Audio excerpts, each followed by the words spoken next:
नमस्ते दोस्तों, अगर आप लोग रेलवे एग्ज़ाम की तैयारी कर रहे हैं तो आज का ये क्लास आप सभी के लिए बहुत ही ज़्यादा महत्वपूर्ण है। इस क्लास में हम लोग टाइम एंड डिस्टेंस यानी समय और दूरी के महत्वपूर्ण कॉन्सेप्ट को सीखेंगे और एक स्मार्ट अप्रोच की बात करेंगे जिसकी सहायता से आप लोग सवालों को बहुत कम समय के अंदर लगा सकते हैं। एकदम स्मार्ट तरीका होने वाला है, तो ये वीडियो शुरू से अंत तक ज़रूर देखिएगा। पूरा देखेंगे तभी एक एक प्रश्न आपको बहुत अच्छे तरीके से समझ में आएगा। और आज जो प्रश्न लिए हैं यहाँ पर वो शुरू में तो एकदम आसान से प्रश्न है, लेकिन जैसे जैसे क्लास में आगे बढ़ेंगे आपको महत्वपूर्ण प्रश्न देखने को मिलेंगे और डेंजरस प्रश्न भी देखने को मिल सकते हैं। उन सवालों को करने का सबसे स्मार्ट तरीका बताएंगे, तो वीडियो शुरू से अंतिम तक जरूर देखना है। पहला सवाल यहाँ पर है। सवाल पर चलने से पहले हम लोग इसके बेसिक कॉन्सेप्ट के बारे में समझ लेते हैं, टाइम, स्पीड एंड डिस्टेंस के। ठीक है ना, सुनिएगा। यहाँ पर आप जानते हैं कि 3 टर्म्स होते हैं, स्पीड, डिस्टेंस और टाइम। ये तीनों इंटर रिलेटेड होते हैं, यानी एक दूसरे से संबंधित होते हैं। किस तरीके से रिलेशन होता है इनमें? जो स्पीड होता है आपका, स्पीड इक्वल टू क्या होता है? Distance upon time. क्या होता है? डिस्टेंस अपॉन टाइम होता है ना, यानी चाल इक्वल टू दूरी बटे समय होता है। तो हमारे पास ये छोटा सा सिंपल सा फॉर्मूला है। अब इसके यूनिट की अगर बात करें तो डिस्टेंस का जो यूनिट होता है वो अगर स्टैंडर्ड यूनिट की बात करें तो मीटर होता है। ठीक है, इसका मीटर होता है। और टाइम का जो स्टैंडर्ड यूनिट होता है वो सेकंड होता है। तो मतलब ओवरऑल अगर देखा जाए तो स्पीड का जो एसआई यूनिट बना, स्टैंडर्ड यूनिट, वो क्या बना? मीटर पर सेकंड बन गया। ठीक है, तो स्पीड का यूनिट क्या होता है? मीटर पर सेकंड होता है। स्पीड का एक और यूनिट होता है। अगर हम डिस्टेंस को किलोमीटर में ले लें तो ये हो जाएगा किलोमीटर, और टाइम को आर में ले लें यानी घंटे में ले लें तो किलोमीटर पर आर हो जाएगा। तो मीटर पर सेकंड या फिर किलोमीटर पर आर, ये दो यहाँ पर आपके स्पीड के यूनिट होते हैं। अब बात आती है कि जब आपको ज़रूरत पड़ता है कि भाई अगर आपको स्पीड दिया है मीटर पर सेकंड में और उसको चेंज करना होता है किलोमीटर पर आवर में, या फिर किलोमीटर पर आवर में दिया है उसको बदलना है आपको मीटर पर सेकंड में, तो वहाँ फिर आप कंफ्यूज हो जाते हैं, परेशान होते हैं थोड़ा। तो एक सिंपल सा तरीका सीख लीजिए कि अगर आपको मीटर पर सेकंड में दिया है ना, और आपको बदलना है उस वैल्यू को किलोमीटर पर आवर में। किसमें? किलोमीटर पर आवर में। तो हम यहाँ पर, आप जानते हैं कि मीटर छोटा वैल्यू है और किलोमीटर बड़ी वैल्यू है ना। तो यहाँ पर जब भी छोटे से बड़े में जाना है, छोटे से बड़े में जाने के लिए आप मल्टीप्लाई करिए 18/5 का। ये कहाँ से आता है इसके पीछे मत जाइएगा, है ना। देखिए, तो मीटर पर सेकंड में अगर कोई वैल्यू दी गई है और उसको 18/5 से हम लोग मल्टीप्लाई करेंगे तो वो किस में बदल जाएगा? किलोमीटर पर आवर में बदल जाएगा। वहीं पे अगर इसका उल्टा करना हो, यानी कि अगर किलोमीटर पर आवर में दिया है कोई वैल्यू, है ना, और इसको चेंज करना है मीटर पर सेकंड में, यानी कि बड़े वैल्यू से छोटे वैल्यू में जाना है, तो आप मल्टीप्लाई कर दीजिए 5/18 से। किसमें? 5/18 से यहाँ पर मल्टीप्लाई कर देंगे हम लोग। क्लियर हो गई ये बात कि नहीं? तो देखिए, छोटे वैल्यू में अगर जाना है तो छोटी वैल्यू से मल्टीप्लाई करना है, यानी 5/18 से, है ना भाई। 5/18 छोटी वैल्यू आएगी, 1 से छोटा आएगा। यहाँ पर अगर बड़े वैल्यू में जाना है तो बड़े वैल्यू को मल्टीप्लाई करिए, यानी 18/5 का मल्टीप्लाई कर देंगे। क्लियर है? जैसे यहाँ पर आपको अगर दिया गया है कि भाई यहाँ पर 25 मीटर पर सेकंड है ना, 25 मीटर पर सेकंड है, और इसको हमको चेंज करना है किलोमीटर पर आवर में, तो इसमें किसका गुणा कर देंगे हम लोग? 18/5 का मल्टीप्लाई कर देंगे तो ये किस में बदल जाएगा? आपका किलोमीटर पर आवर में चेंज हो जाएगा। 5 से ये आपका कट जाएगा, है ना, और 18×5 यहाँ पर 90, मतलब 90 kilometre per our. 90 kilometre per our ये हो जाएगा। तो 25 मीटर पर सेकंड 90 किलोमीटर पर आवर के बराबर होता है। तो ये चीज़ें तो आप लोग सीख गए होंगे। अब यहाँ पर एक चीज़ और हम लोग बात करते हैं।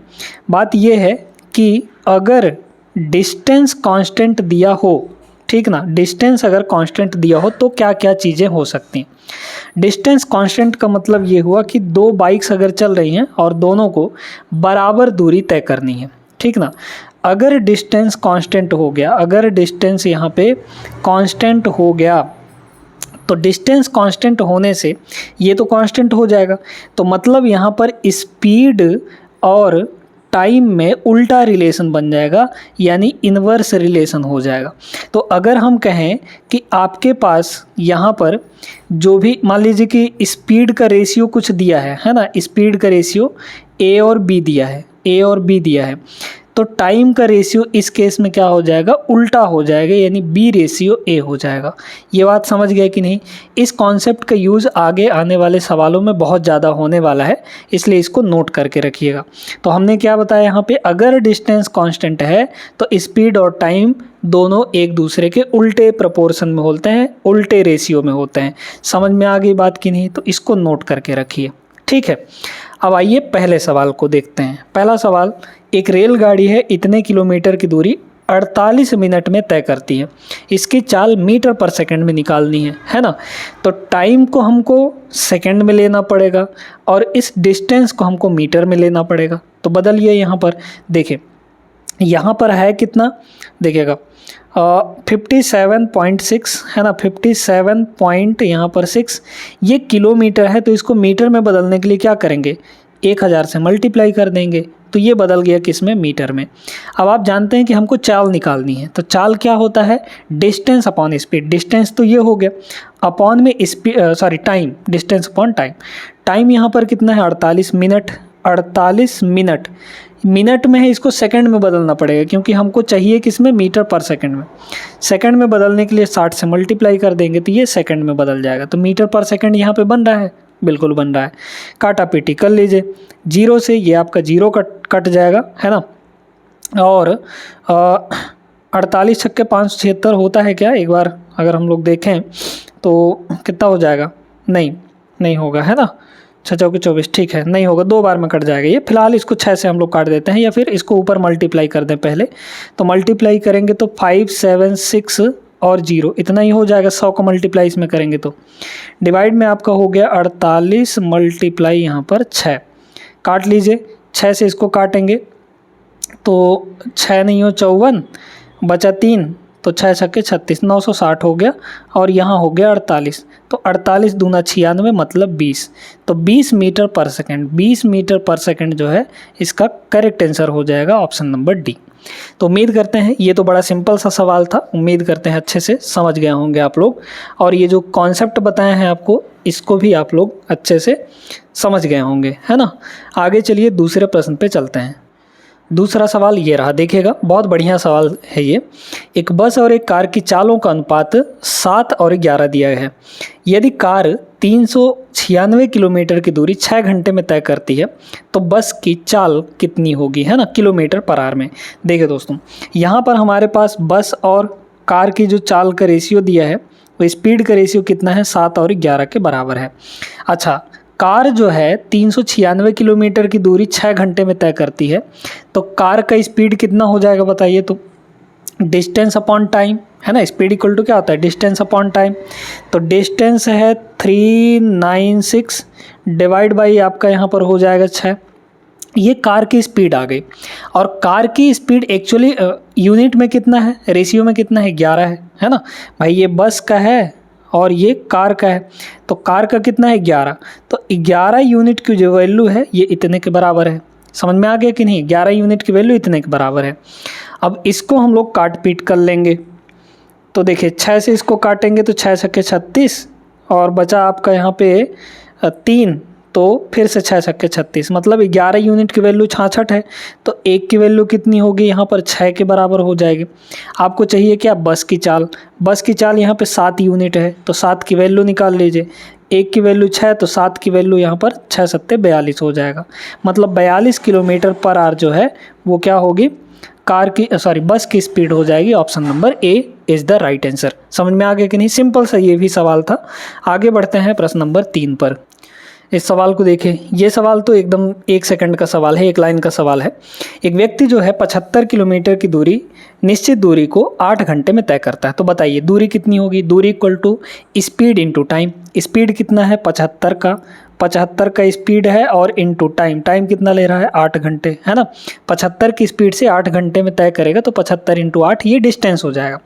अब इसी दूरी को 6 घंटे में तय करना है, तो कितनी चाल होनी चाहिए। तो ये तो हो गया दूरी आपका, है ना, ये हो गया क्या, डिस्टेंस आपका। और डिस्टेंस अपॉन टाइम, टाइम कितना, अब की बार 6 घंटे, तो डिस्टेंस अपॉन टाइम यही आपका क्या निकल जाएगा, स्पीड। काट लीजिए, 3 से काटेंगे तो 3 दूना 6 और 3 से इसको काटेंगे तो 25 आ जाएगा, है ना। और यहाँ 2 से कटेगा तो ये हो जाएगा 25 चौके 100 किलोमीटर पर आवर जो है वो स्पीड हो जाएगा। Option number B. एक लाइन का सवाल था, अगर आप कॉन्सेप्ट जानते हैं तो बड़े आराम से इन सवालों को लगा सकते हैं। आरआरबी ग्रुप डी 2022 के पेपर में पूछा हुआ प्रश्न है ना। आगे चलिए प्रश्न नंबर 4 पे। अब यहाँ पे प्रश्नों का लेवल थोड़ा सा बढ़ेगा और आप बड़े अच्छे से समझेंगे तभी सवालों को लगा पाएंगे। अब ये जो सवाल है दोस्तों, आप लोग एक बार ट्राई ज़रूर करिएगा इसको वीडियो रोक कर, है ना, फिर उसके बाद सोल्यूशन देखिएगा। बहुत बढ़िया सवाल है, आप इसको बेसिक से ही लगाइए लेकिन कम समय के अंदर लगाने का प्रयास करिएगा, ठीक ना। क्या कह रहा है कि 60 किलोमीटर की दूरी तय करने में अर्जुन जो है रोहित से 2 घंटे अधिक समय लेता है। यदि अर्जुन अपनी चाल को दोगुना कर ले तो वह रोहित से 1 घंटा कम समय लेगा। अर्जुन की आरंभिक यानी शुरू वाली चाल कितनी थी। आप जानते हैं कि स्पीड इक्वल टू क्या होता है, डिस्टेंस अपॉन टाइम, और टाइम इक्वल टू क्या हो जाता है, डिस्टेंस अपॉन स्पीड, है ना, डिस्टेंस अपॉन स्पीड। इसको ध्यान में रखिएगा। अब यहाँ पे 2 लोग हैं, कौन कौन से, अर्जुन है और यहाँ पर रोहित है। ध्यान से देखते जाइए एक एक चीज़। चलिए यहाँ पे स्पीड हम लोग कुछ ना कुछ इसकी मान लेते हैं, है ना, दोनों की स्पीड, इसकी स्पीड x मान लेते हैं, इसकी स्पीड y मान लेते हैं। ध्यान से देखते जाइएगा। अब यहाँ पे 2 घंटे अधिक समय लेता है कौन, अर्जुन रोहित से, है ना। तो अब यहाँ पे टाइम देखते हैं हम लोग। टाइम क्या होगा, टाइम इक्वल टू क्या होता है, डिस्टेंस अपॉन स्पीड। डिस्टेंस कितना तय करना है, 60 किलोमीटर। तो इसका स्पीड टाइम कितना होगा, इसका टाइम कितना लगेगा, डिस्टेंस यहाँ पर 60 और स्पीड इसकी कितनी है यहाँ पर x के बराबर, तो 60/x इसका टाइम हो गया अर्जुन का। इसका टाइम कितना होगा, डिस्टेंस 60 स्पीड y, है ना। अब कह रहा है कि अर्जुन जो है रोहित से 2 घंटे अधिक समय लेता है, यानी अर्जुन का जो टाइम है ये रोहित के टाइम से 2 घंटे अधिक होगा, मतलब इस तरीके से होगा। तो पहला इक्वेशन हमारा यहाँ पर बन चुका है, ठीक है। अब देखिए क्या कह रहा है। अब कह रहा है कि अर्जुन अपनी चाल को दोगुना कर लेता है। अब की बार जो अर्जुन का स्पीड है वो दोगुना हो जाएगा। पहले x था तो अब हो जाएगा 2x। ध्यान से देखते जाइएगा। लेकिन रोहित का चाल तो नहीं बदला है, ये उतना ही रहेगा। अब की बार देखिए कह रहा है कि तो वह रोहित से 1 घंटा कम समय लेता है। इनका टाइम बताइए कितना होगा। तो टाइम अब की बार कितना हो जाएगा, डिस्टेंस 60 लेकिन स्पीड 2x है ना। यहाँ डिस्टेंस 60, स्पीड अभी भी y के बराबर है। तो अब जो ये टाइम लेगा अर्जुन, ये रोहित के टाइम से 1 घंटे कम लेगा। इस तरीके से ये आपका दूसरा इक्वेशन बन गया कि नहीं। अब यहाँ पर ध्यान से सुनिए, ये 2 से आपका कितनी बार में, 30 बार में कट जाएगा, मतलब यहाँ पर 30/x होगा। कितना हो जाएगा, 30/x हो जाएगा। तो पहले इक्वेशन दूसरा इक्वेशन, अगर आप बाएं राइट साइड में देखें तो 60/y है, यहाँ भी 60/y है। तो पहले इक्वेशन में दूसरे इक्वेशन को माइनस कर दीजिए। माइनस करेंगे तो क्या होगा, 60/x में से 30/x घटा देंगे। 60/x में से 30/x घटा देंगे तो 60 में से 30 गया, 30 न बचेगा, मतलब बचेगा कितना, 30/x बच जाएगा। फिर यहाँ पे 60/y में से 60/y यहाँ घटा देंगे तो ये दोनों कट जाएंगे, यानी हो गया 0। फिर +2 में -1 अगर घटा देंगे तो यहाँ माइनस का प्लस बन जाता है, क्योंकि घटाते हैं तो साइन चेंज होता है। तो +2 और +1 यानी कि ये 3 हो जाएगा। तो 3 से ये कट जाएगा 10 बार में और यहाँ 1 हो जाएगा, मतलब x की जो वैल्यू है कितनी आ गई, x उधर चला जाएगा, 10 इधर बचेगा, यानी कि 10। तो 10 किलोमीटर पर आवर जो होगा वो शुरुआती स्पीड होगी अर्जुन की। अर्जुन का स्पीड x माने थे हम लोग ना यहाँ पर, तो x की वैल्यू आ गई है 10। तो शुरुआत का जो स्पीड होगा अर्जुन का वो कितना होगा, 10। Option number D is the right answer. समझ में आया ना, बहुत अच्छा सवाल था। आगे चलिए प्रश्न नंबर 5 पर। 5वां सवाल ये देखिएगा। अब इतना लंबा चौड़ा देख के आपको डरना नहीं है, सिंपल सा सवाल है, बन जाएगा। एक छात्र साइकिल द्वारा 8 किलोमीटर पर आवर की चाल से 3/2 यानी 1.5 घंटा, 3/2 का मतलब क्या होता है, 1.5 घंटे, 1.5 घंटे में स्कूल पहुंचता है। स्कूल से वापसी के दौरान वह आधे घंटे आराम करता है और 1 किलोमीटर छोटे रास्ते पर जाता है, छोटे रास्ते से जाता है। उसकी साइकिल की चाल में कितनी वृद्धि की जानी चाहिए ताकि वह उसी समय पर घर पहुँच सके, है ना। देखिए पहले तो हम लोग डिस्टेंस निकाल लेते हैं कि स्कूल से घर तक कितना दूर था। साइकिल द्वारा 8 की स्पीड से जाता है, तो स्पीड इनटू टाइम, है ना, स्पीड इनटू टाइम। टाइम कितना 3/2 घंटे में। तो ये आ जाएगा आपका 4 दूना 8, 4 तियाँ 12, मतलब 12। तो 12 किलोमीटर जो है वो घर से कहाँ स्कूल तक दूर था। ठीक है, फिर जब वो स्कूल से वापस आता है तब आधे घंटे आराम करता है, मतलब आधे घंटे वो कम दूरी तय, आधे घंटे कम समय। तो आधे घंटे कम समय का मतलब क्या हुआ, पहले 1.5 घंटे ले रहा था, अब आधा घंटा कम करिए, तो 1.5 घंटे में आधा घंटा घटाएंगे तो सिर्फ 1 घंटा बचेगा, है ना भाई। 3/2 में आधे घंटे कम करेंगे तो कितना आ जाएगा, ये सीधे सीधे 1 आ जाएगा कि नहीं। ठीक है, अब यहाँ पे कह रहा है कि 1 किलोमीटर छोटे रास्ते का उपयोग करता है वो वापस आने के लिए, मतलब जाते समय वो 12 किलोमीटर गया, लेकिन आते समय 1 किलोमीटर कम हो गया वो रास्ता, दूसरा रास्ता अपनाया। तो 12 में 1 किलोमीटर कम करिए, 11 किलोमीटर। इस 11 किलोमीटर को वो 1 घंटे में तय करेगा।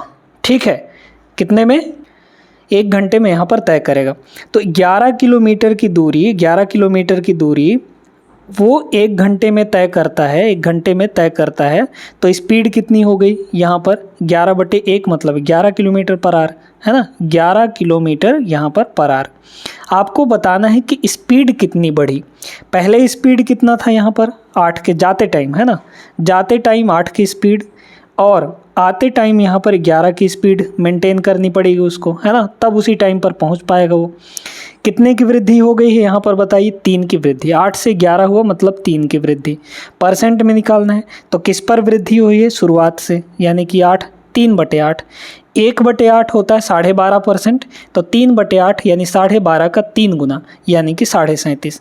वैसे भी इसको 100% से मल्टीप्लाई करके कन्वर्ट करेंगे तो ये 37.5% आ जाएगा। समझ में आई बात कि नहीं। ठीक है, तो 37.5% is the right answer, option number B. बहुत अच्छा सवाल था ये भी, उम्मीद करते हैं आप सभी को क्लियर हो गया होगा। चलते हैं अगले प्रश्न पे। अब ये जो सवाल है दोस्तों, ये थोड़ा सा लॉजिकल सवाल है, इसको लॉजिक लगा के सोचेंगे तब लगा पाएंगे। कह रहा है सचिन और अनिल चंडीगढ़ से 50 किलोमीटर दूर कालका की ओर एक ही समय पर चलना स्टार्ट करते हैं। देखिए यहाँ पे आपका कुछ इस तरीके से है, 50 किलोमीटर दूर स्थित है कालका, ये है आपका यहाँ पर चंडीगढ़, है ना, और ये है 50 किलोमीटर की दूर स्थित पर कालका है। ठीक ना, ये दोनों के बीच का डिस्टेंस कितना है, 50 किलोमीटर के बराबर है। अब आगे क्या बोला जा रहा है, दोनों एक ही टाइम पे चलना शुरू करते हैं। ठीक, अब देखिए सचिन की चाल अनिल की चाल से 6 किलोमीटर कम है। सचिन की चाल यहाँ पर x ले लीजिए, और यहाँ पे अनिल है, अनिल की चाल यहाँ पर y किलोमीटर पर आवर ले लीजिए। ठीक है, ध्यान से देखते जाइएगा। अब यहाँ पर कह रहा है कि भाई अनिल कालका पहुँचता है और तुरंत चंडीगढ़ के लिए वापस चलना शुरू कर देता है। भाई अनिल की चाल जो है वो ज़्यादा होगी, क्योंकि सचिन की चाल अनिल से कम है, तो अनिल जल्दी पहुंच जाएगा, है ना, अनिल की चाल ज़्यादा है। भाई यहाँ पर देखिए ना, अनिल की चाल से 6 किलोमीटर कम है, तो सचिन का चाल यहाँ पर x है, तो x जो है वो y से 6 किलोमीटर पर आवर कम है ना। तो ये है, मतलब अनिल जो है जल्दी पहुंच जाएगा। तो अनिल जो है जल्दी पहुंच जाएगा। फिर कह रहा है कि वो जाते ही वापस आने लगता है। मार्ग में कालका से 20 किलोमीटर की दूर पर वह सचिन से मिलता है। कालका से 20 किलोमीटर दूर जब वो वापस आ रहा था, है ना, लौट कर, तब यहाँ पर मिलता है। ये दूरी कितनी है, 20 किलोमीटर। और ये जो सचिन है ये इधर ही से जा ही रहा था, अभी जा रहा था ये, लेकिन तब तक में वो अनिल जो है लौट कर वापस आ गया। और कितना वापस आया है, 20 किलोमीटर इधर आ गया, तब जाके दोनों एक साथ मिलते हैं। तो इधर से आपका सचिन जा रहा था और जाके वापस आया कौन, अनिल आया। तो यहाँ पर उस टाइम तक में अगर सचिन को देखा जाए तो सिर्फ 30 किलोमीटर तय किया, लेकिन अनिल कितना तय कर लिया, 50 गया और 20 वापस भी आ गया, है ना। तो 50 20 70 किलोमीटर की दूरी तय कर लिया सेम टाइम में। भाई जितने समय में वो जाके वापस आया उतने समय में यहाँ से ये यहीं तक ही पहुँचा। तो दोनों का समय बस आपको बराबर करना है। समय इक्वल टू क्या होता है, डिस्टेंस अपॉन स्पीड। देखिए पहले हम लोग देखते हैं कि अनिल का स्पीड कितना होगा, तो अनिल का टाइम कितना होगा, है ना। तो अनिल का टाइम कितना हो जाएगा, डिस्टेंस अपॉन स्पीड। अनिल कितना दूरी तय किया, 50 गया 20 वापस आया, तो 50 और 20 70 और डिवाइड बाई स्पीड कितना है अनिल का, यहाँ पर y के बराबर, तो ये हो जाएगा y। ये अनिल का टाइम हुआ। सचिन का टाइम कितना होगा, डिस्टेंस कितना कवर किया 30 किलोमीटर यहाँ से यहाँ, उसकी स्पीड कितनी है x के बराबर, तो ये हो जाएगा। ये दोनों बराबर होंगे क्योंकि बराबर समय लगेगा, है ना। चलिए काट पीट लीजिए, तो ये कट जाएगा आपका, तो इधर हो गया 7x इक्वल टू 3y, है ना, 7x इक्वल टू 3y। आपको चाहिए क्या, सचिन की चाल चाहिए, सचिन मतलब x की वैल्यू चाहिए, तो y को एलिमिनेट करिए यहाँ से, है ना। तो y की वैल्यू यहाँ से कितनी हो जाएगी, y की वैल्यू हो जाएगी x प्लस यहाँ पर 6, तो y यहाँ रख दीजिए, ये हो जाएगा 7x इक्वल टू यहाँ हो गया 3 और y की वैल्यू रख देंगे x प्लस यहाँ पर 6, तो ये हो जाएगा इधर, मतलब 7x में से 3x घटा तो 4x इक्वल टू 6 3 18 हो जाएगा। 18/4 यानी कि 9/2, 9/2 का मतलब 4.5, तो x की वैल्यू यहाँ से कितनी आ गई 4.5 किलोमीटर पर आवर, है ना, 4.5 किलोमीटर पर आवर। तो ये हो जाएगी सचिन की चाल। Option number A is the right answer. बहुत ही लॉजिकल सवाल था, उम्मीद करते हैं आप सभी को क्लियर हो गया होगा, समझ में आ गया होगा। चलिए अगले प्रश्न पे चलते हैं हम लोग। ये सवाल देखिएगा, ये भी बहुत बढ़िया सवाल है और इसको हम लोग स्मार्ट अप्रोच से करने वाले हैं। रामू एक निश्चित स्थान पर 30 घंटे में पहुंच सकता है, ठीक है। यदि वह अपनी चाल में उसके 1/15वें हिस्से की कमी करता है तो वह उतने ही समय में 10 किलोमीटर कम दूरी तय करता है। उसकी चाल ज्ञात कीजिए, ठीक ना। देखिए दोस्तों, हमने आपको बताया कि speed equal to distance upon time होता है ना, speed equal to distance upon time होता है।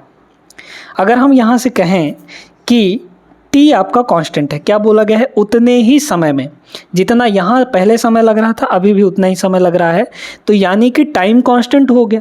तो ये चीज़ आपका कांस्टेंट, जैसे ही ये कांस्टेंट हो जाएगा तो s और d आमने सामने हो गए, यानी कि स्पीड और डिस्टेंस जो है ये सेम रेशियो में होंगे कि नहीं, ठीक है।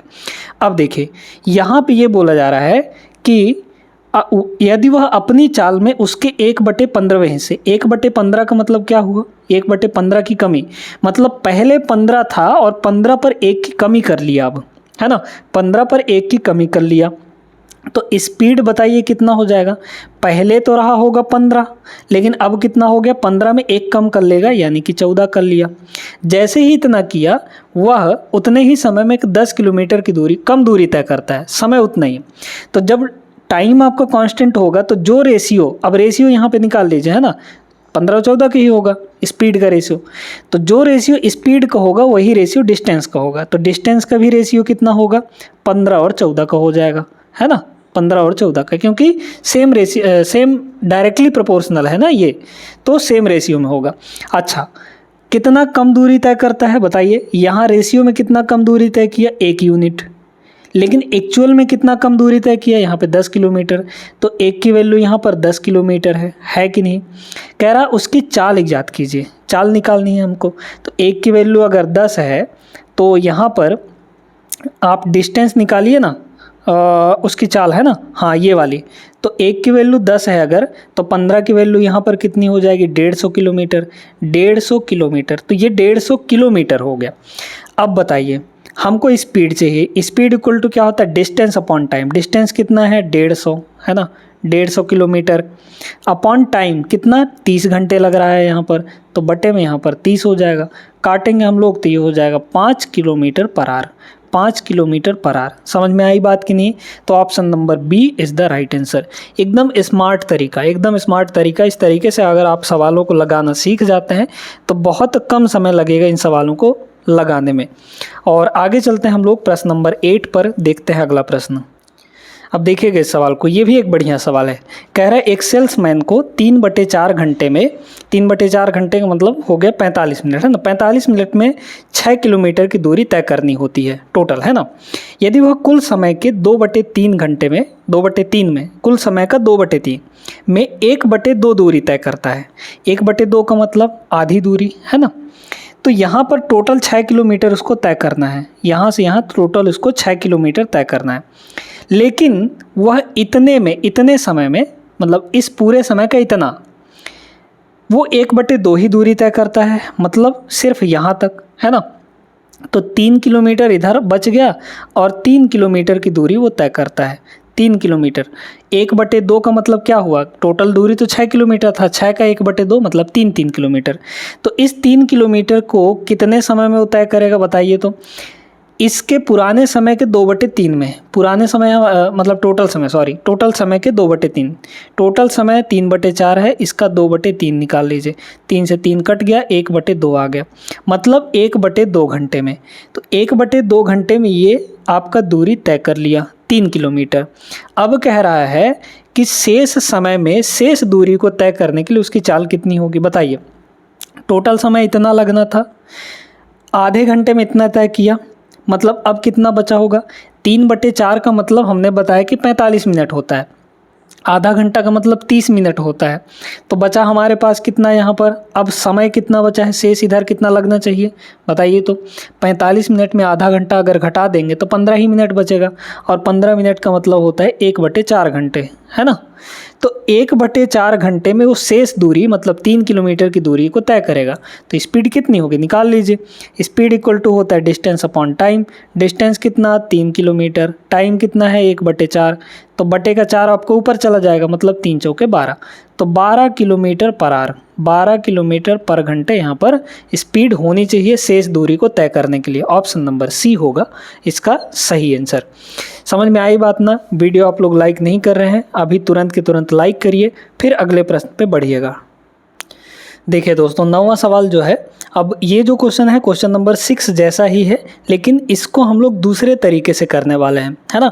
वो तरीका भी लगा सकते हैं आप लोग यहाँ पर, लेकिन इसमें एक और स्मार्ट अप्रोच बताएंगे जिसकी सहायता से आप लोग कम समय के अंदर आप लगा सकते हैं, ठीक ना। देखिए, तो दोनों तरीके आपको सीखने ज़रूरी है। वो तरीका तो आपको बता ही दिए हैं, ये वाला एक और तरीका सीख लीजिए। क्या कह रहा है, ए और बी एक साथ बिंदु एक्स से ड्राइविंग शुरू करते हैं, यहाँ से शुरू करते हैं, पॉइंट कहाँ से, एक्स से, है ना, ये पॉइंट है एक्स, और वाई तक जाते हैं, इनको वाई तक पहुँचना है, यहाँ तक, है ना। कह रहा है एक्स और वाई के बीच की दूरी, यहाँ पर वाई पॉइंट है हमारा, एक्स और वाई के बीच की दूरी कितनी है, यहाँ पर 60 किलोमीटर है। फिर कह रहा है ए की चाल जो है बी से 4 किलोमीटर पर आवर कम है ना। तो ए ज़्यादा स्पीड चल रहा है हमारा, ठीक है। फिर क्या, सॉरी, बी ज़्यादा स्पीड चल रहा है क्योंकि ए की चाल तो कम है ना बी से, तो बी ज़्यादा स्पीड चलेगा। फिर कह रहा है कि वाई पर पहुंचने के बाद बी जो है वाई से वापस लौट आता है, क्योंकि बी जो है स्पीड में चल रहा था तो वो ज़्यादा चल लेगा, ठीक है, और वापस लौटता है, और वाई से 12 किलोमीटर दूरी स्थित एक बिंदु पर ए से मिलता है। इधर से हमारा ए चल रहा था, है ना, धीरे धीरे, और बी जो है पहुँच कर वापस आ गया कहाँ तक, यहाँ से 12 किलोमीटर, तो 12 किलोमीटर ये वापस आ जाता है, तब जाके इस पॉइंट पर दोनों मिलते हैं। तो इधर से कौन आ रहा होगा, इधर से आ रहा होगा हमारा बी, है ना। चलिए, ये चीज़ हो गया। अब कह रहा है कि ए की चाल हमको निकालनी, ये बताइए। हम लोग पहले डिस्टेंस की बात करते हैं। भाई आप जानते हैं कि यहाँ से यहाँ ए चला, उतने ही टाइम में यहाँ से वापस आके बी यहीं पर मिल गया, तो टाइम तो दोनों के लिए हमारा कांस्टेंट हो गया, बराबर हो गया, है ना। ए यहाँ से यहाँ जितना चला और बी जो है ये पूरा मिलाकर यहाँ से यहाँ जितना चला वो टाइम हो जाएगा दोनों का बराबर, तो टाइम कांस्टेंट हो गया। तो पहले डिस्टेंस देखिए, ए कितना दूर चला बताइए। ए यहाँ से यहाँ तक चला, मतलब टोटल 60 किलोमीटर था, और यहाँ से यहाँ ये 12 किलोमीटर है, तो 60 में 12 घटाएंगे तो ये 48 किलोमीटर होगा। मतलब ए जो है 48 किलोमीटर चला, ये ए का डिस्टेंस है, और बी कितना चला बताइए। 60 तो गया ही गया और 12 वापस भी आया, तो 60 और 12 यानी 72 किलोमीटर, तो बी जो है 72 किलोमीटर चला। तो इनका रेशियो ले लीजिए, 12 से काटेंगे या फिर 24 से, तो 24 तिया 48, सॉरी 24 दूना 48, है ना, 24 दूना 48 और 24 तिया यहाँ पर 72 हो जाएगा, है ना, 24 तिया यहाँ पर 72 हो जाएगा, ठीक है ना। चलिए, अब यहाँ पर देखिए कि स्पीड का रेशियो क्या होगा बताइए। टाइम अगर कांस्टेंट होता है, हमने बताया था आपको, तो डिस्टेंस और स्पीड दोनों एक ही रेशियो में होते हैं, ठीक ना। तो जब एक ही रेशियो में होंगे तो जो रेशियो डिस्टेंस का होगा वही रेशियो स्पीड का होगा, यानी स्पीड भी 2 और 3 के रेशियो में हो जाएगा। अब इसमें बोला जा रहा है कि भाई ए की चाल बी से 4 किलोमीटर कम है। यूनिट में कितना कम है बताइए, 1 यूनिट कम है, लेकिन एक्चुअल में कितना कम है, 4 किलोमीटर पर आवर कम है ना। तो एक की वैल्यू 4 किलोमीटर पर आवर हो गई। हमको क्या चाहिए, ए की चाल निकालनी है। तो ए की चाल कितनी होगी यहाँ पर बताइए, 1 की वैल्यू 4, तो 2 का वैल्यू कितना हो जाएगा, 2 का वैल्यू यहाँ पर 8 किलोमीटर पर आवर हो जाएगा, है ना, 8 किलोमीटर पर आवर। तो वो जो तरीका बताए थे क्वेश्चन नंबर 6 में, सेम टाइप का सवाल था, है ना। तो उसमें आपको बेसिक बताए थे, यहाँ पर आपको एक ट्रिकी अप्रोच बता दिए हैं। तो दोनों तरीके से आप लोग लगा सकते हैं। तो 8 kilometre per hour, option number C is the right answer. उम्मीद करते हैं समझ में आ गया होगा अच्छे तरीके से। वीडियो को आप लोग ज़रूर लाइक कर दीजिएगा, है ना। बहुत ही मेहनत लगती है कंटेंट तैयार करने में और आपको सही अप्रोच सिखाने में, तो इसलिए वीडियो लाइक करिए, चैनल को सपोर्ट ज़रूर बनाए रखिएगा, सब्सक्राइब कर लीजिए चैनल पर नए हैं तो। और मिलेंगे हम लोग ऐसी बेहतरीन कॉन्सेप्ट के साथ, बेहतरीन क्वेश्चंस के साथ। तब तक के लिए आप लोग अपना ख्याल रखिएगा, पढ़ाई लिखाई अच्छे ढंग से करते रहिएगा। जय हिंद।